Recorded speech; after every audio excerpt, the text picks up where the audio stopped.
Hello, everyone. Welcome to this Fireside Chat of MILE project.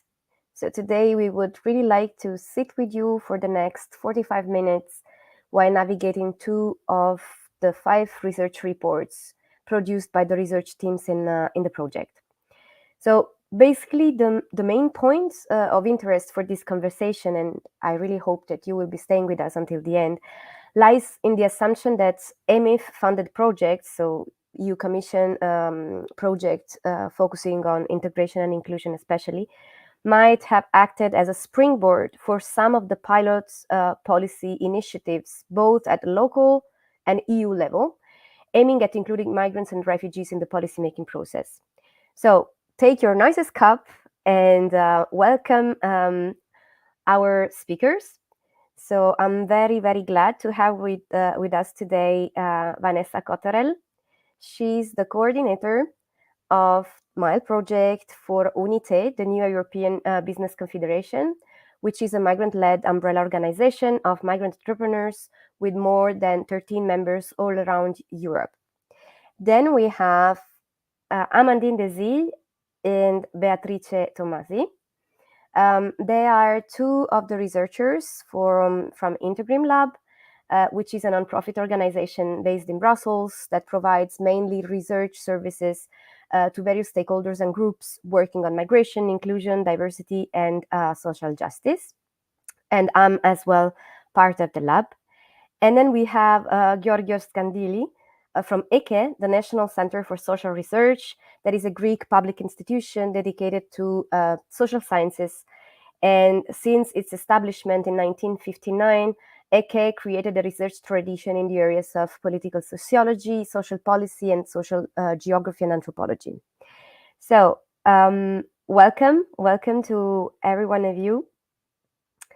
And I will then probably start right to the point, asking to Vanessa to describe the MILE project in 3 words. Hi, grazie. Hi, everyone. I hope you like my Christmassy background from Brussels. So 3 words, not the easiest tasks, but I think the first word that describes MILE for me would be communities, because I think that's one of the sort of main pillars of the MILE project. We work in communities, we work also for communities when we think about what we're doing this for, this whole project. It is in the end, I think, to build maybe more inclusive communities or a more inclusive society. And of course, we're looking at migrants and refugees and also these kinds of communities within a bigger community. But in the end, what we are doing, I think, can benefit communities at large. A second word I would describe MILE with is experience. It's also in the acronym of MILE. Experiences, because that's also one key thing we're doing with MILE, I think, sharing different experiences. Migration is an experience as such.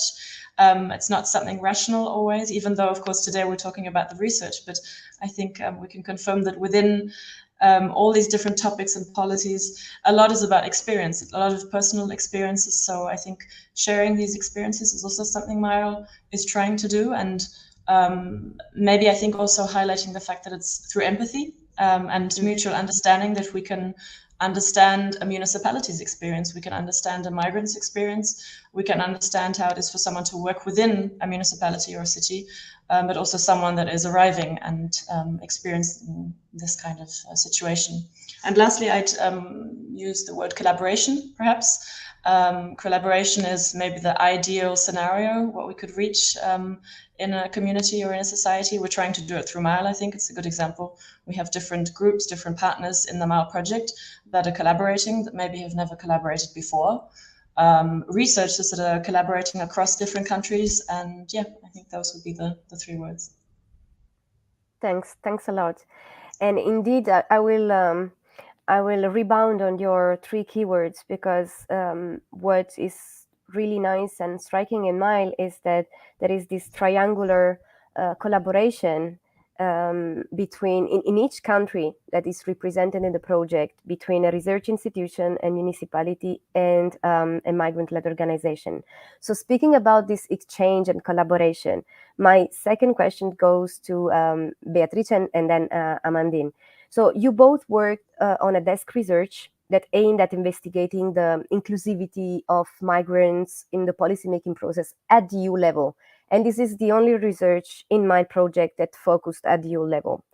So especially, of course, in relation to migration and integration. You focused on different EU institutions to different extents and to understand how this process impacts or has been impacted by similar processes at the local level. So the report itself, on which you worked on, holds a special focus on the EU Commission.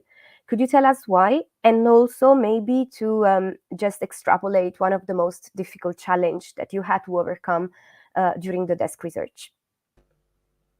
So good morning, everyone, and thank you, Grazia. Thank you, everyone. So yes, as you said, Amandina and I, we focused on the research of migration and integration policies at the EU level, which was not an easy task, as I will explain you. And we focus mainly on the EU Commission. So we started to by understanding who does what in the EU. So who manages the migration policy and who manages the integration policy. So just to introduce you a bit the topic, the migration policy is mainly in the hands of member states. So the EU and the member states, they share competence in these. And what the EU can do is to provide some common procedures and rights, and as also a say in the refusal and refusing entries with the Frontex agency, for instance. And with the Lisbon Treaty, we know that immigration policies in the EU, they are to be governed by the principle of solidarity and sharing of responsibility among member states. And this domain is regulated by various agendas, directives, and with the support of various agencies and various funding strands. The main actors when we talk about migration policy in the EU are the DG Home of the European Commission, who is in charge of migration and home affairs. We have in the Parliament the LIBE Committee, so the Committee on Civil Liberties, Justice and Home Affairs. And then at the level of the Council, we have the Justice and Home Affairs Council. So these are the main actors. And at the moment, the migration policy in the EU is under revision. And what we focused on during our research was more the integration policy. The integration policy here, the competence of the EU is quite limited, and it is the member states who are in charge of developing and implementing their policy framework when we talk about integration. So what the EU can do is to coordinate the efforts and to support also the member states and the stakeholders through funding, through developing practical tools, coordinating actions. So what we have seen is that the EU Commission is going towards a greater inclusion of migrants in their policy making when we talk mainly about integration and migration policy. So we have various initiatives. So for instance, we have the European Migration Forum, that is this forum that is organized since 2015 by the DG Home of the Commission and the European Economic and Social Committee, who tries to coordinate and to foster the cooperation among the various actors that are involved in this field. Then we have the European website on integration, which is a very useful tool and is the only EU-wide source that brings up-to-date information and good practices on migrant integration, comparing various countries. And we have also the European Integration Networks that brings together the representatives of national authorities and the ministers that are responsible for migrant integration. And so there is this effort of the Commission to go towards a multi-stakeholder and multi-level approach when we talk about integration.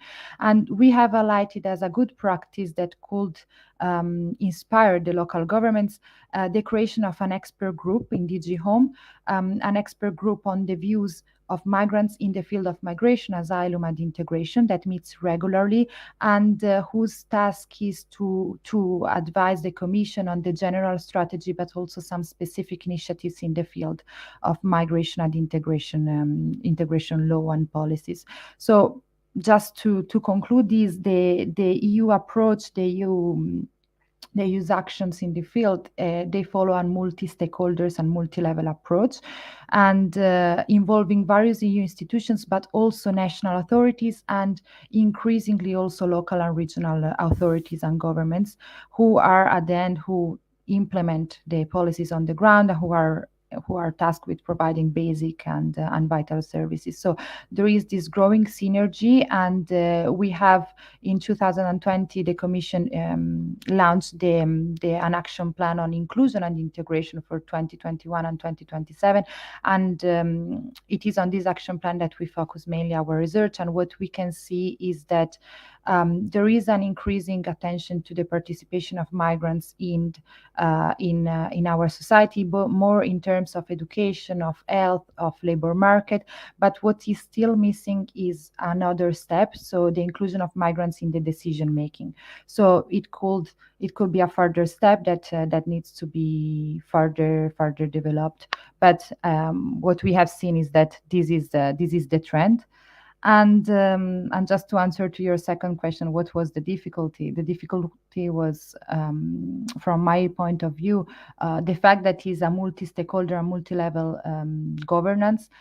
It was not easy to try to reach and to understand who does what and to what extent, and also to try to gather and to collect all the experiences that come from migrants-led organizations that work at the EU level and not only at the local one. So yeah, it was not an easy task. Thank you very much. I know it very well. It was not easy, but in the end, it went very well. And you are now then starting to prepare in January with the other research team, also a policy brief that will summarize with some policy recommendation the results of these reports. So I will continue with another question, and this time is for Amandine. So in this discussion, we really would like to underline a bit better the role of EMI Fund when it comes to process of change of the status quo, then thanks to practices that are put in place in projects. So basically, there are a lot of funds that covers the integration and inclusion on different level, but the EMI Fund is one of the most relevant one. So did you find between what correlation did you find between projects funded and the change in the structure of the EU policymaking? Good morning, everyone. Thank you. I'm a bit sick, so I hope it will be fine and my voice is a little bit, off. But so indeed, AMIF is clearly the most relevant and important one, and we've been detailing in the report a few of the projects that were funded by AMIF, and I will come to that in a moment. There are other funds like the CARE, Cohesion Action for Refugees in Europe, for Ukraine, for instance, or another maybe well-known fund for people that are hearing us now is the European Social Fund Plus, which is like a montage of a few funds that were before 2020. And with a focus on investing in people. So here you can also have opportunities for funding projects that are related to migration and integration. In any case, at the end of this chat, we'd be happy to share with whoever is here and listening to us some web resources of where to find the funds available. And I think what is interesting in the way that the funds have evolved and have reflected the new approach to integration at the EU level is higher participation of third country nationals, a multi-stakeholders approach, which has been defined by Beatrice as one of our challenge, but is actually also one of the wealth of these funds, and the renewed importance of cities, so like a multi-level or multi-scalar, as we say in social sciences approach. And so we have tried to look at a few projects and see that if this strategy, so what's written in the action plan and what's written in the criteria of the AMIF fund, are fitting what is actually funded, because there's always the potential for a discrepancy, right?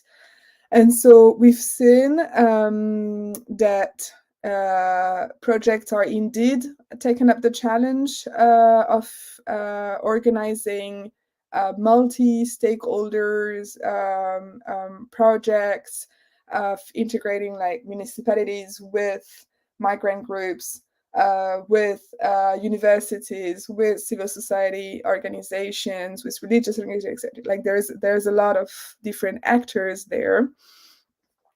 We've seen, for instance, 3 projects that have caught our attention: the INTEGRA project, the Inclusities project, and the Diaspora participation project.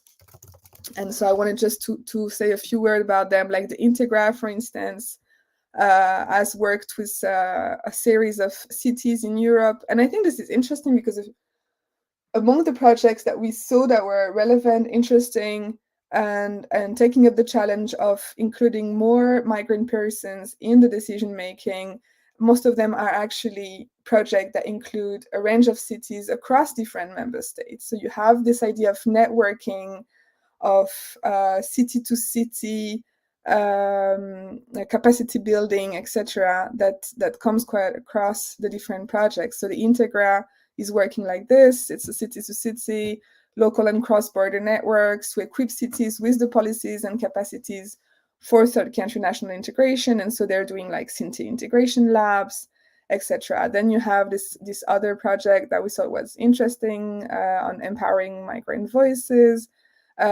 which also works with like a network of cities across different member states in Europe, and participation schemes. Inclusities is also an AMI-funded project that puts cities in contact, like twin cities for peer learning. And of course the MILE project that we are talking about here. And so I think there is some progress, and there's also a lot of progress in including the urban level and like considering cities as relevant actors. There's always a filter in the sense that AMIF doesn't like if you get a project from AMIF, for instance, I'm in Portugal, and so you would not have money directly from the European Commission if you were a local authority and you put a project together and it was selected and successfully funded by AMIF. So it would go first to Portugal and then be dispatched. So it's not that cities are directly connected to the European Commission, but still like the lobbying that started in Europe from the 90s to recognize regions and cities has been successful in that sense. And so you can see that this restructuring is reflected in AMIF. And so what has been described in academia as the local turn is indeed happening, and to a certain extent, yeah. Thanks a lot, Amandine. And yes, indeed. So the local turn, and it's here that we are taking this local turn with George, because you work with the team of EKKE. You have worked to a very similar report, but with my one main difference compared to the one of INTEGRIM Lab. That is that actually your focus was on the municipality of Ioannina, and to some extent on broader national Greek context. So in the timeline you investigated for Ioannina municipality, what are the most impressive changes you could notice regarding the inclusivity of policymaking? Yes, thank you, Grazia, and good morning, everyone. Indeed, with the team at the National Center for Social Research, and also in close collaboration with our colleagues in the municipality of Ioannina, we focused on the city and tried to grasp how the inclusivity of policy making regarding especially migrants and refugees evolves at the local level. Before replying to your question, I would also like to stress one thing that especially social geographers like myself are very familiar with, and this is that when we speak about the local level, other scales, I mean other than the local per se, also make sense, also matter, as also Beatrice explained already. So the decision making at the local level is critically influenced by decisions made and policies that are implemented at the national and the international level. And in a way, the national and the international and the supranational level shape a framework in which local authorities and local stakeholders have to operate, but also a framework in which they have to understand in specific ways, a framework which they have to negotiate with, according, of course, to their local needs and priorities and so on, and also a framework that needs to be translated into specific initiatives.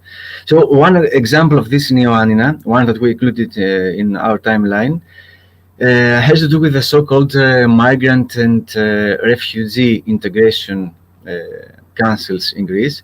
These are local bodies. They are attached to the municipalities, the municipal authorities. They consist of elected councillors and migrant representatives and other stakeholders as well. They were legislated some years ago in 2010 as part of a bigger administrative reform. So this is a national initiative that establishes integration as a local priority and also describes a specific tool that the authorities may use for purposes of integration. At the same time, this national framework, this national policy, brings forth some limitations as well. For example, in the migrant integration councils in Greece, the provisions are only for a consultative role. These councils have no decision-making powers, and also their members are generally appointed by the authorities rather than being elected, for example, by the communities that will be represented. So as a consequence, it has proved rather difficult to attract representatives in practice and then to involve them in the long term. Even in the relatively few cases that integration councils were actually founded in Greece. This is also the case in Ioannina, where the Integration Council was founded recently with the participation of 5 representatives from local refugee communities. It was given some publicity. It organized an open event, public discussion, and soon after it became rather inactive. And now the authorities are trying to find ways to attract representatives again and make it work. So it seems then that under the restrictive national framework, local authorities have always to imagine innovative solutions at the local level. And such innovative solutions, I agree with Amadine, with what Amadine said, are critically promoted by some EU-funded projects, and I will return to that in a moment. Then another specific moment in the evolution of inclusivity in Ioannina has to do with this new accommodation system that started to be gradually implemented in 2015 and 2016 as a response to the massive arrivals of asylum seekers and refugees in the country.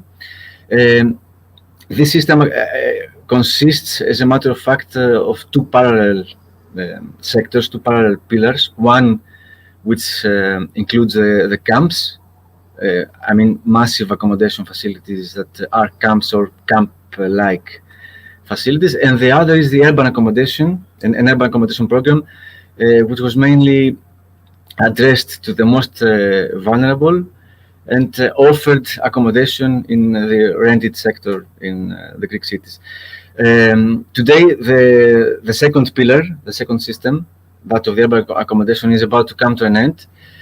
And I think that the main declared objective of the national policy today is to reduce the population of asylum seekers in the country. But then there is a maybe less declared but quite obvious objective, which is to concentrate the population of asylum seekers and to some extent also the population of already recognized refugees in massive camp-like accommodation facilities, especially since the outburst of the pandemic. There were certain measures that made these camps more closed and more restrictive, especially with the construction of new fences and new time restrictions to enter and exit and so on.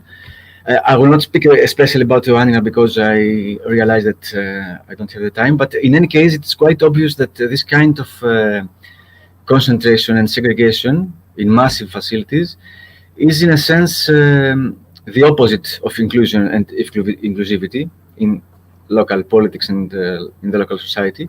However, there is also a paradox here in what concerns the possibility of collective representation.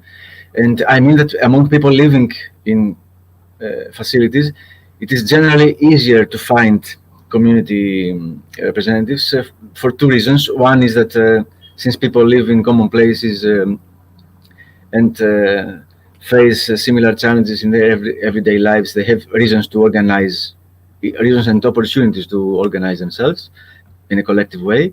And the other is that in these places, in these facilities, there is a very dense, as we all know, a very dense network of services provided by authorities, by NGOs, by international organizations, and so on. And so local practitioners have many opportunities to get in touch, to get in contact with more active residents of these facilities. But then again, there are other issues that arise and I think are relevant for what we discussed today. And the most important is that while it seems quite possible to establish formal and informal connections with certain people, especially those with higher educational and social capital, those who are more prone to act as representatives. This is not the case for other groups.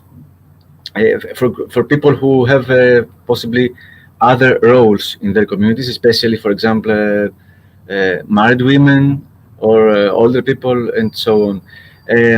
So the extent to which the representatives really represent these other groups is rather questionable. And the last moment that I'd like to highlight, the last moment in our timeline, is that especially since 2020, the municipality of Ioannina has been very active in participating in integration projects and various related networks. Of course, among them we have those funded by AMIF, namely EKKE, RAKIP, more recently Embrace, and of course MILE, the MILE project. And the municipality's participation in such projects aims generally at improving the integration prospects for migrants and refugees, and it does so mainly by identifying local needs and priorities, by exchanging experiences with other localities in Europe, studying good practices, addressing negative narratives and creating positive narratives at the local level, and also building capacity for local stakeholders, for local organizations that support integration in the local society. I think that the impact of these projects can be measured mainly in terms of promoting local expertise among the administration staff. We have now people who are dedicated to integration in the administration. The impact also has to do with creating positive narratives, of course, with implementing some innovative tools for consultation, and also with funding certain material, if I may say so, some material integration initiatives such as organizing training seminars and so on. But however, the project-based character of these initiatives raises some questions about the sustainability of their impact in the future. For example, one of the activities of EPIC, another project, was to provide accounting services and tax assistance to newcomers. And I know that this has been very helpful in Ioanna for several individuals and families. But the question is what happens after the termination of the project, and whether the beneficiaries of this activity have acquired the skills to go on their own. So I think this concern about sustainability is not a theoretical one, but also one that is shared by local experts in the local authorities and by local stakeholders as well. Thank you. Thank you, George. This is actually very true, and we will see this every time that we talk about this kind of projects with local practitioners that works in local municipalities. So the problem also, the follow-up of the results of EMIF project is a big one, because if you don't have a specific follow-up in order to assess the results of the project, you cannot ensure then the sustainability of the same actions with other funds. So this is something that is actually, I think, sort of open wound also for the Commission in a way. And these kind of projects like MILE can actually contribute to have this overview of the like timeline of overviews of what's already happened in the past 10 years, and to see more or less what could be sustainable in the next 10 years as well. So I now have another last question, and it's the same for all of you. And you will have, let me check the time, more or less 3-4 minutes each to reply. So it will be, once again, we will scale up to the EU level, and it will be about the multi-level governance of migration at EU level, because we know that now even more it's a hot potato with the new pact on asylum and migration, who should be coming out soon. We know that a lot of buzz has been created around this new agreement between the different presidencies of the EU Council, and they are really trying to make this happen by February 2024. But we have, and it's very clear, this very different perspective between the new pact and the action plan on integration and inclusion. So in your opinion, what is your take on this systemic approach that the EU institutions have on integration and inclusion, and how does it impact on local municipalities in general? Feel free to reply. I don't know who wants to start. If you want, I can start. Go. I hope you Thanks. hear me. No, thank you, George, like for your local perspective. I think it's really useful also for us who have focused more on the European perspective. It's very interesting to see how at the local level then it works, and what are the impressions, and this paradox of collective representation is really interesting. No, to answer to you, Grazia, I think also from what George was saying, the difference is really clear. So we have the new pact that is being under revision, that is being promoted, and all the migration policy that is under revision, that is very much dependent on the decisions of member states, and which is a quite complex patchwork of different legislative files. And what we have seen also through our interviews to draft our report, interviews to policymakers, is that the approach is really a securitarian one. So there is this attention on external borders, on readmission agreements. So it's shaped in security terms, and it's what George was saying. So also these massive camps and facilities. On the other side, we have the action plan by the Commission on inclusion and integration, which is much more ambitious, I'd say, and I'd define.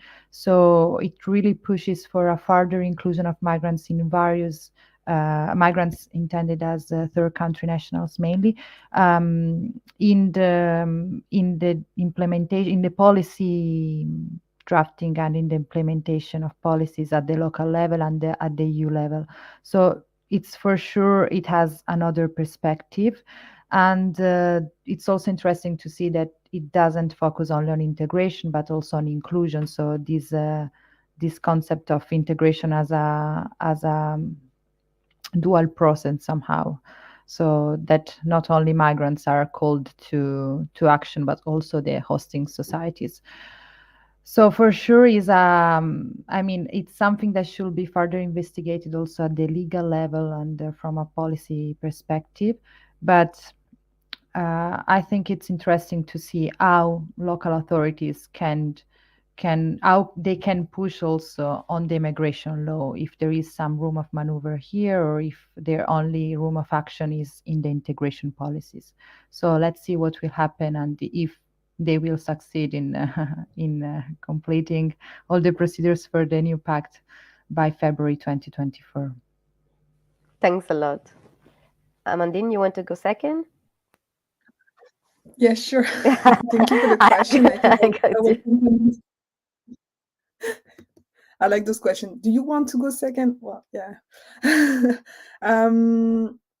So I think, yes, I will go back to this idea of the multi-stakeholder approach. No, I think so. This is, again, if you're looking at the action plan, because like as Beatrice say, I'm not talking about the new pact here, but more about the EU integration policy and how it trickles down at local level.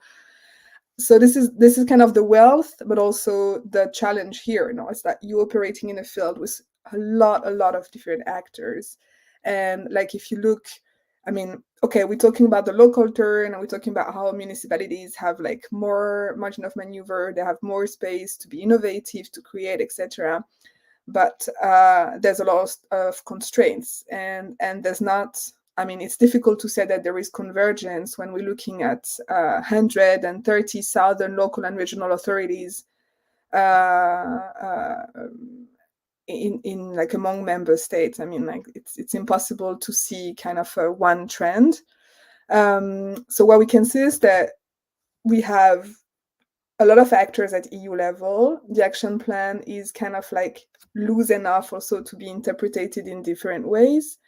National like member states will also have different priorities. Then you have each cities, and you have a difference between the political side, so elected officials and their agenda, versus technicians. And we see, or in different research work, that there is an inertia also. Like sometimes, even if there is a change, if there is a shift among the elected council members of a city, of a metropolitan area, doesn't mean that everything will stop or everything will start at the technical level. And then you have also migrant-led organizations, and that's in the action plan. They're like there is this sentence that partnership is encouraged with existing migrant-led or diaspora organizations, but there is not a direct support for self-organization of migrants. And what we have seen in our research too is that when we talk about migrant participation in EU decision-making, it's kind of a closed word. It's not that easy to access. Like if I'm a third country national, I want to be more involved in EU policymaking. It's not that easy for me to just enter. And if you are an activist and you recognized and you manage to move in this EU sphere, it doesn't mean that what we have to say would actually be translated in any kind of legislative like proposal. So it's like a patchwork, no? And on top of this, you also have now like all those like city to city, or like what Mile is doing. Also the fact that we speak between different, like a selected range of city and a selected range of countries. And I think we do have a bias that we always look at cities that are committed to do some changes when it comes to migration. And so what we look at when we look at good governance, at best practices, is that we already look at cities that are trying to do better and are kind of like decoupling from strict national frameworks, for instance. So I think like that would be kind of my take, is that it's not that easy. It's a patchwork. So maybe it's not like great for general conclusions, but probably I think being able to see the nuances and recognizing the fact that it's very dynamic at local level is kind of like what is interesting here. Mm-hmm. Thanks. And that's what researchers are for. See the nuances. George, please, your turn. Yes, yeah. In less than 3 minutes, I hope. First of all, I don't have. I also don't have a very clear take, a very clear overview.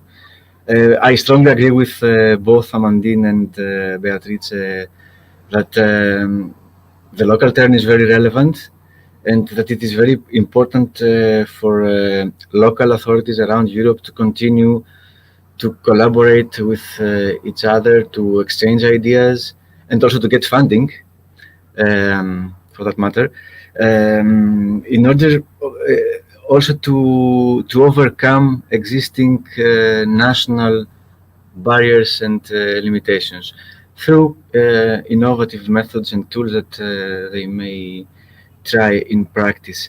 In the most general EU level, I read these days this joint announcement of the European Commission and the High Representative on the occasion of the International Migrants Day that we also celebrate here in this chat.